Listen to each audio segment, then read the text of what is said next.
ప్రపంచం అగ్నితో ముగియలేదు. -73 డిగ్రీల చలితో ముగిసింది.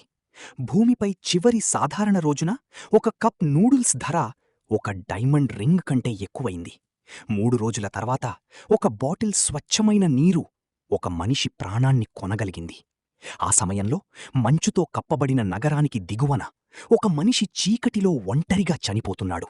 అతని పేరు జార్జ్ ఆర్డెన్. దేశంలోనే అత్యంత ధనిక కుటుంబానికి చెందిన మరిచిపోయిన కొడుకు. తన కుటుంబం చేతే అమ్మబడిన మనిషి. తన సొంత తమ్ముడు జాక్ అత్యవసర ఆహారం కోసం జార్జ్ని క్రిమినల్స్కి అప్పగించాడు. అతన్ని మంచు చల్లని కంటైనర్లో బంధించారు. అక్కడే ప్రపంచం గడ్డకట్టింది. పక్షులు ఆకాశంలోనే మంచుగా మారిపోయాయి. విమానాలు ఆకాశం నుంచి కూలిపోయాయి. నగరాలు మంచు సమాధులుగా మారిపోయాయి. ప్రభుత్వాలు కూలిపోయాయి. మనుషులు బతకడానికి మృగాలయ్యారు. మరియు జార్జ్ ఆర్డెన్ చనిపోయాడు. కాని మరణం అతని ముగింపు కాదు. అతను ఒక్కసారిగా కళ్ళు తెరిచాడు.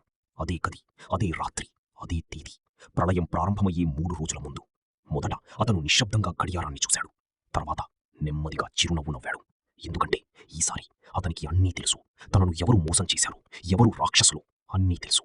మరి జార్జ్ ఈసారి ఏమి చెయ్యబోతున్నాడు? తన కుటుంబంపై ప్రతీకారం తీర్చుకుంటాడా, లేక ఈ గడ్డకట్టిన ప్రపంచాన్ని మార్చేస్తాడా?